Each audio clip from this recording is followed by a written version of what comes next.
नमस्कार विद्यार्थियों। भारतीय राजनीतिक विचारकों के अंतर्गत आज हम दादा भाई नौरोजी के बारे में अध्ययन करेंगे। दादा भाई नौरोजी को महात्मा गांधी ने, बाकी सभी लोगों ने भारत के पितामह कहा जाता है। उनको दादा भाई नौरोजी ने एक व्यवसायी के रूप में, एक अर्थशास्त्री के रूप में, प्रोफेसर के रूप में, अध्यापक के रूप में, ब्रिटिश संसद के सदस्य के रूप में और कांग्रेस के 3 सभापतित्व के रूप में भारत की सेवा की है।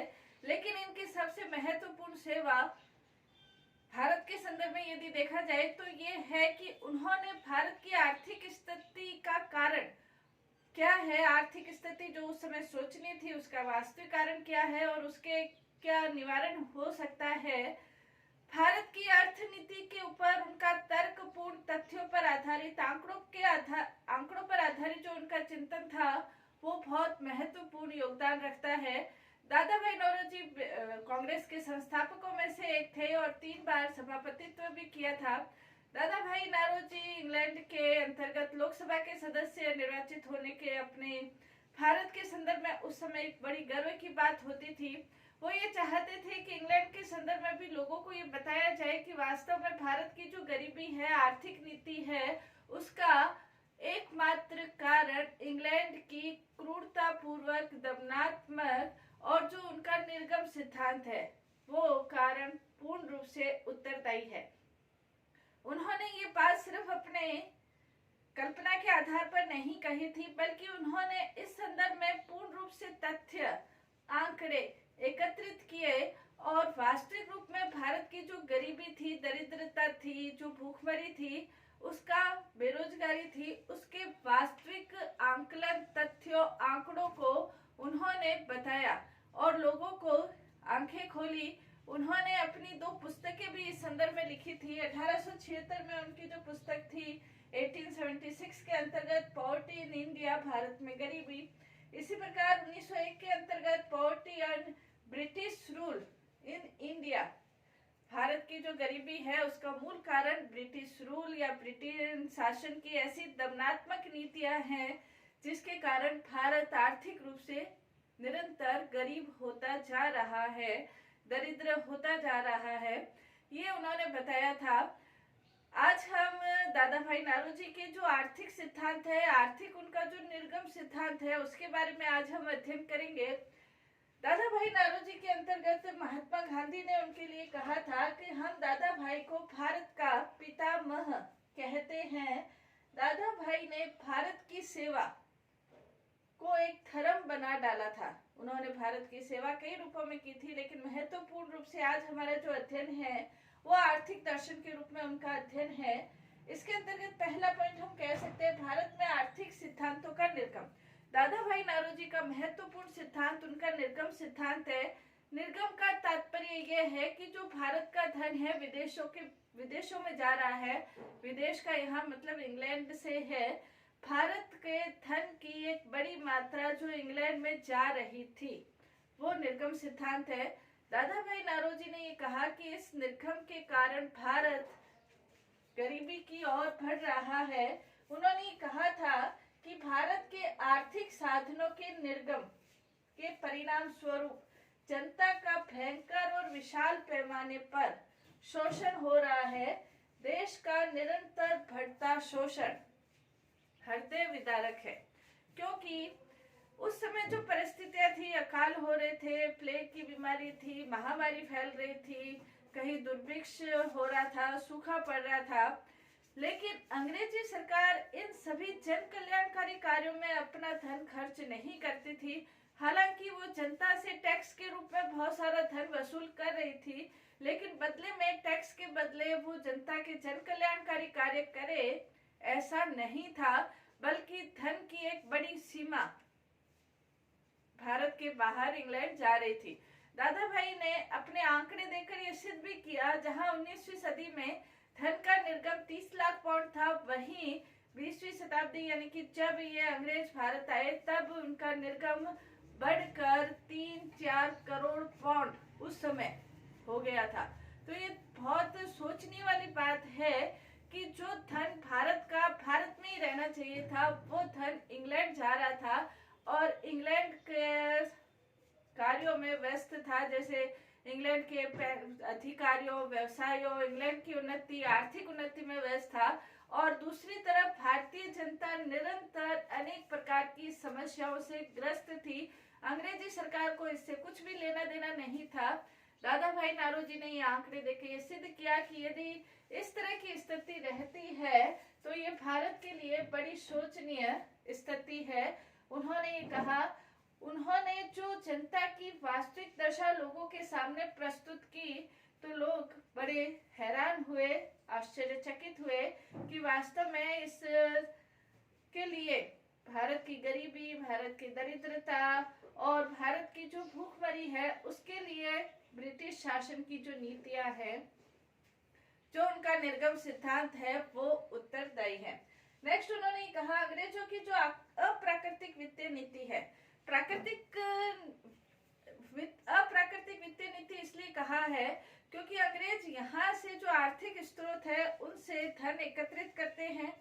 आर्थिक स्रोत जब यहाँ है, प्राकृतिक संसाधन यहाँ है, तो यहाँ का धन यहाँ खर्च होना चाहिए, लेकिन अंग्रेज उस धन का उपयोग अपने इंग्लैंड में जाकर करते हैं। अप्राकृतिक इसलिए क्योंकि यहाँ के भारतीयों को अपने प्राकृतिक अधिकारों से ही वो वंचित हो जाते हैं। दूसरा, अपनी आजीविका चलाने के लिए उन्हें अपने अन्य स्रोत खोजने पड़ते हैं और वो जो धन एकत्रित करते हैं, उत्पादित करते हैं, वो धन भी उनके पास नहीं रहता है, बल्कि अंग्रेज शासकों की क्रूरतापूर्वक नीतियों के कारण वो धन इंग्लैंड की ओर चला जाता है, उसका निर्गम हो जाता है। इसलिए दादा भाई नौरोजी कहते हैं, जब तक इस घातक निर्गम जो भारत का धन इंग्लैंड जा रहा है उसको समुचित रूप से नहीं रोका जाता है, तब तक इस देश में भौतिक उद्धार और प्राकृतिक अधिकारों की आशा नहीं की जा सकती है। दादा भाई नौरोजी ने आगे ये भी कहा, भारत के विनाश का एक कारण ब्रिटेन की क्रूर और विचार शून्य नीति है। ब्रिटेन की क्रूर और विचार शून्य नीति, यदि ब्रिटेन भारत के आर्थिक विकास की ओर ध्यान दे, भारत के विकास को लिए यहाँ पर धन खर्च करे, तो इसका लाभ भारत को तो होगा ही होगा, लेकिन साथ ही साथ ब्रिटेन को भी होगा। दादा भाई नौरोजी ने कहा कि प्राकृतिक तथा आर्थिक संसाधनों का यदि भारत के हित में प्रयोग किया जाए तो भारत भी एक नया इंग्लैंड बन सकता है और उससे कई गुना लाभ इंग्लैंड को भी हो सकता है। लेकिन इंग्लैंड सरकार अपनी विचार शून्य नीति के कारण जो भारत का धन है वो इंग्लैंड ले जाती है और वही धन फिर भारत में उसका उपयोग व्यावसायिक रूप से, व्यापारिक रूप से भारत का धन दोहन करने के लिए करती है। तो दादा भाई नौरोजी ने कहा कि ब्रिटेन की क्रूर और विचार शून्य नीति भारत को उस दिशा की ओर धकेल रही है जिस दिशा की कल्पना हम नहीं कर सकते कि भारत भविष्य में किस दिशा की ओर जाएगा और कितना नुकसान भारत को हो सकता है। नेक्स्ट, इसके अंतर्गत निर्गम सिद्धांत में नौरोजी ने निर्गम सिद्धांत के अंतर्गत विभिन्न मदों का उल्लेख किया कि भारत के अंतर्गत जो निर्गम सिद्धांत है वो किन कारणों से जो भारत का धन है वो ब्रिटेन जाता है।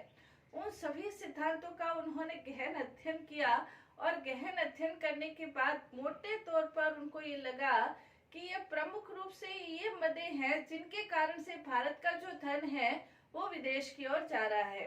तो ये जो मदे हैं, पहला उन्होंने ये बताया कि ब्रिटिश जो अधिकारी है उनकी पेंशन, क्योंकि ब्रिटिश अधिकारी रिटायर होने के बाद वो अपने गृह निवास इंग्लैंड चले जाते हैं। इंग्लैंड जाने पर ब्रिटिश अधिकारी जिन्होंने भारत में अपनी सेवाएं दी और वो रिटायर होने के बाद, सेवानिवृत्त होने के बाद जब इंग्लैंड चले गए, इंग्लैंड में रहते हैं, लेकिन उनकी पेंशन के ऊपर बड़ा खर्च भारत के धन से ही पूरा किया जाता है। तो ब्रिटिश अधिकारियों की पेंशन, ब्रिटिश फौजों का भुगतान वो भी भारत के धन से ही किया जाता है। ब्रिटिश फौजों का भुगतान भारत सरकार का इंग्लैंड में है। भारत सरकार के इंग्लैंड में वे भारत के जो सरकार के अंतर्गत अधिकारी है इंग्लैंड में रहते हैं, भारत में आते हैं, भारत में अपना कार्य करते हैं, लेकिन उनके सारे जो अधिकारी हैं प्रमुख पदों के ऊपर वो सारे रहते इंग्लैंड में हैं। इंग्लैंड के अंतर्गत उनका सारा व्यय करना, उनके रहने के, खाने के, आने जाने के, वेतन भत्ते, नौकर चाकर, आलीशान विलासितापूर्ण उनका जीवन, इन सब के ऊपर भारत का धन बहुत ज्यादा व्यय होता है। इसके अलावा जो व्यावसायिक वर्ग है, चूंकि वो रहते इंग्लैंड में है, अपना व्यवसाय यहाँ स्थापित किया है, लेकिन वो अपनी एक बड़ी धनराशि इंग्लैंड अपने घर भेजते हैं। तो व्यावसायिक वर्ग के द्वारा जो भेजा गया धन है, तो इन सभी कारणों से जो भारत का धन है, जो भारत में रहना चाहिए, भारत के जन कल्याणकारी कार्यों में खर्च करना चाहिए, वो खर्च नहीं होता है, बल्कि अंग्रेज अधिकारियों के माध्यम से, सैनिकों के माध्यम से, व्यापारियों के माध्यम से भारत का जो सारा धन है वो इंग्लैंड जा रहा है। और भारत का जब धन इंग्लैंड जा रहा है तो भारत के अंतर्गत भी भारत के विकास के लिए, जन कल्याणकारी योजनाओं के लिए, भारत के लोगों के लिए जिस धन की आवश्यकता है, जिससे भारत का विकास हो सकता है, वो संभव नहीं हो पाता है। नेक्स्ट, इसके अंतर्गत दादा भाई नौरोजी ये कहते हैं कि निर्गम का जो ये रूप है वो दोहरा निर्गम है। एक तरफ तो भारत का धन बाहर जा रहा है, इंग्लैंड जा रहा है, और दूसरी ओर जो ये धन है वो धन इस रूप में वापस आ रहा है कि यहाँ पे आकर अंग्रेज व्यापारी है, व्यवसायी है, वो यहाँ पर उद्योग धंधे लगा रहे हैं।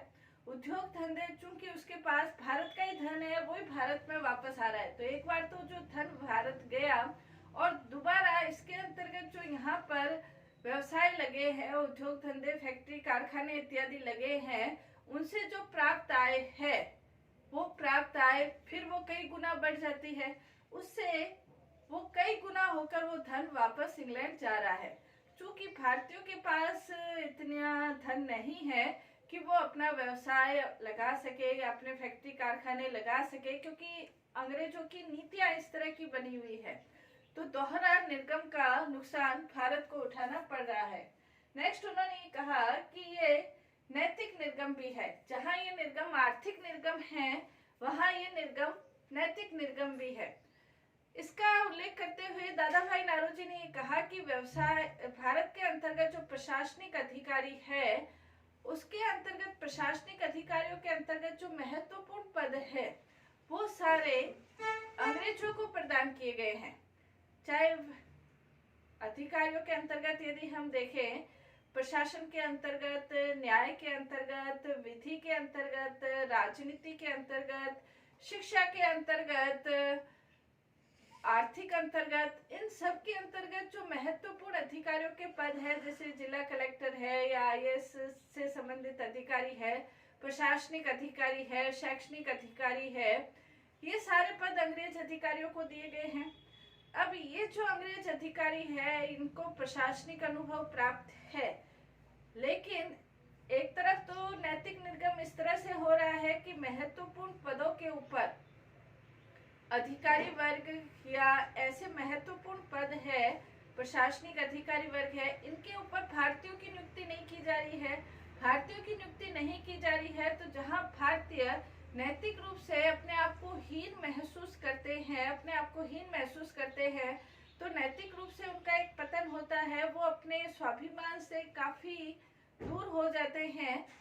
हीनता की भावना के कारण उनमें व्यक्तित्व विकास की, एक स्वाभिमान की, आत्मसम्मान की भावना खत्म होती है। दूसरी ओर ये जो प्रशासनिक अधिकारी है, ये अपना सारा का सारा जो अनुभव है वो भारत में नहीं रहते, और इस कारण से अपना सारा अनुभव वो ले गए इंग्लैंड। तो जहां आर्थिक रूप से निर्गम हो रहा है, वहां नैतिक रूप से जो निर्गम है वो भी हो रहा है। नैतिक रूप से निर्गम, जहां भारतीयों को ये पद नहीं मिल रहे हैं, तो भारतीय नैतिक हीनता के शिकार रहते हैं, और दूसरी ओर इनको जो अनुभव है, वो उस अनुभव का लाभ भारत को नहीं मिल पाता है, और वो इंग्लैंड चले जाते हैं, जिससे भारत का जो नैतिक निर्गम है वो भी हो रहा है। क्योंकि भारतीयों को नियुक्त नहीं करके जहां प्रशासनिक अनुभवहीनता की स्थिति रहती है, और जिनको अनुभव है वो भारत चले जाते हैं। इसलिए दादा भाई नौरोजी ने कहा कि राजनीति, प्रशासन, विधानमंडल, विधि, कानून, न्याय, ये सभी, अथवा वैज्ञानिक तथा शिक्षित व्यवसायों का अनुभव रखने वाले अधिकारी अपने पदों से निवृत्त होकर चले जाते हैं। जब वो चले जाते हैं तो अपने साथ अपना ज्ञान और अनुभव भी ले जाते हैं, जिससे जिस अनुभव का लाभ भारत को मिलना चाहिए वो लाभ भारत को नहीं मिल पाता है। इससे बहुत बड़ा नुकसान भारत को, जहां आर्थिक रूप से तो हो ही हो रहा है, साथ ही साथ नैतिक रूप से भी भारत को बहुत बड़ा नुकसान हो रहा है। नेक्स्ट, इसके अंतर्गत अंग्रेज अधिकारी सबसे बुरे आक्रमणकारी कहे जा सकते हैं। भारत पर अनेक जातियों ने आक्रमण किया, लेकिन दादा भाई नौरोजी अपने आंकड़ों के आधार पर यह सिद्ध करते हैं कि भारत के अंतर्गत सबसे बुरे जो आक्रमणकारी है वो अंग्रेज अधिकारी रहे हैं। क्योंकि अंग्रेज अधिकारी इसलिए रहे हैं क्योंकि जो भी पहले के जो आक्रमणकारी भारत के अंतर्गत आए हैं वो भारत में बस गए हैं। भारत में बसने के कारण भारत का जो अर्थ है वो भारत में रह गया, भारत का अनुभव भारत में रह गया। लेकिन अंग्रेज अधिकारी भारत से बाहर अपना अनुभव और धन भेजते हैं। एक तो ये कारण, दूसरा ये उन्होंने ये कसाईयों का उदाहरण देते हुए सिद्ध किया कि जो दूसरे आक्रमणकारी है उन्होंने तो भारत को यहाँ वहां से काटने की कोशिश की, कसाईयों के सदृश थे। लेकिन अंग्रेज ऐसे आक्रमणकारी है जिन्होंने भारत के हृदय पर ही चाकू से वार करके उस हृदय को ही निकालने की कोशिश की है। तो अब तक के सबसे बुरे आक्रमणकारी अंग्रेज कहे जा सकते हैं, जिन्होंने भारत के नैतिक, आर्थिक, राष्ट्रीय, वैधानिक सभी स्थितियों से भारत को कुचलने की कोशिश की है। इसके अलावा उन्होंने कहा कि संपत्ति के नीचे से भी निर्गम हो रहा है, खाली भारत का धन ही बाहर नहीं जा रहा, नैतिक अनुभव ही बाहर नहीं जा रहे, अनुभव ही बाहर नहीं जा रहे, बल्कि अंग्रेज अधिकारी अब संपत्ति के नीचे से भी निर्गम का सिद्धांत बना रहे हैं। उन्होंने ये कहा कि जो संपत्ति के संचय की जो भावना है वो सुरसा के मुंह की तरह है जो बढ़ती रहती है और बढ़ती रहती है। अंग्रेज अधिकारी भी अपनी संपत्ति संचय करने की भावना है वो लगातार बढ़ाते ही जा रहे हैं, और जो भारत का खनिज है उसका दोहन करने का भी अब उनकी नीति बन रही है। तो न सिर्फ वो भारत के अर्थ का दोहन कर रहे हैं, बल्कि अर्थ यानी कि जमीन के नीचे की खनिज दोहन की नीति के आधार पर भी, यानी कि भारत की जो खनिज संपदा है, जो मिनरल्स है, वो भी उनकी नीति है कि इंग्लैंड में ले जाया जाए, इंग्लैंड में उसका उपयोग किया जाए। तो इससे भारत के अंतर्गत जहां आर्थिक निर्गम है वहां जमीन के नीचे से निर्गम होने की स्थिति भी बन रही है। तो दादा भाई नौरोजी ने कहा कि यह स्थिति भारत के आने वाले भविष्य के लिए कितनी दुखद होगी हम सोच सकते हैं। नेक्स्ट, इसके अंतर्गत भारत के विकास के लिए दादा भाई नौरोजी ये चाहते थे कि भारत के विकास के लिए अंग्रेजी सरकार के द्वारा सारी बातों का निचोड़ वो इस रूप में बताते हैं कि अंग्रेजी सरकार के द्वारा भारत के सकारात्मक विकास के लिए भी नीति अपनाई जानी चाहिए। कुतर्क देकर भारत के आर्थिक जो विपन्नता है, आर्थिक गरीबी है, उसको कुतर्क देकर सिद्ध करने की कोशिश नहीं करनी चाहिए, क्योंकि भारत की आर्थिक गरीबी के लिए अंग्रेजी सरकार के द्वारा ये तर्क दिया जाता था कि भारत की जनसंख्या वृद्धि भारत के आर्थिक विकास, आर्थिक विपन्नता के लिए उत्तरदायी है, और अंग्रेजों ने भारत में शांति व्यवस्था स्थापित कर दी, इसलिए जनसंख्या वृद्धि हो रही है। दादा भाई नौरोजी ने इस तर्क को सिरे से खारिज कर दिया और ये कहा कि जनसंख्या वृद्धि भारत की आर्थिक अवनति के लिए उत्तरदायी नहीं है, बल्कि अंग्रेजों की जो विवेक शून्य आर्थिक नीति है वो ही पूर्ण रूप से उत्तरदायी है। प्राकृतिक सिद्धांत भी भारत की आर्थिक गरीबी के लिए उत्तरदायी नहीं है। यदि अंग्रेजी सरकार वास्तविक रूप से सकारात्मक और न्यायोचित नीति अपनाती है तो जो प्राकृतिक आर्थिक तत्व है वो अपना कार्य न्यायोचित रूप से करेंगे ही करेंगे और भारत आर्थिक रूप से समृद्ध होगा। दादा भाई नौरोजी ने कहा कि अंग्रेजी सरकार के लिए भारत के लिए सकारात्मक न्यायोचित नीति अपनाई जानी चाहिए। इसके लिए जो प्रशासनिक पद है वो भारतीयों को प्रदान करे, कम सैलरी पर और कम वेतन भत्तों के आधार पर भी भारतीय भारत के लिए अपना कार्य कर सकते हैं। अंग्रेजी सरकारों की भारी भरकम वेतन श्रृंखला के देनी पड़ती है क्योंकि उनको ब्रिटेन से भारत में वो सेवाएं ली जाती है, जबकि भारतीय भारत में रहकर बहुत कम खर्चे पर यहाँ पर प्रशासनिक सेवाओं का संचालन हो सकता है। दूसरा, भारतीय भारत में रहेंगे तो अनुभव भी मिलेगा। तीसरा, उन्होंने ये कहा कि जो औद्योगिक है, व्यावसायिक जो घराने हैं या उद्योग धंधे लगाने हैं तो उसके अंतर्गत विदेशी पूंजी का एक बार स्वागत है, लेकिन इसके अंतर्गत ज्यादा से ज्यादा भारतीयों की नियुक्ति की जाए ताकि भारतीयों को उद्योग धंधों का, व्यापार का अनुभव मिल सके और उसका लाभ भारत के आर्थिक विकास की ओर हो सके। यदि अंग्रेजों की वास्तव में नीति, सकारात्मक नीति यदि वास्तव में भारत के विकास की है तो भारत का विकास संभव हो सकता है। ये दादा भाई नौरोजी के आर्थिक विचार थे। धन्यवाद।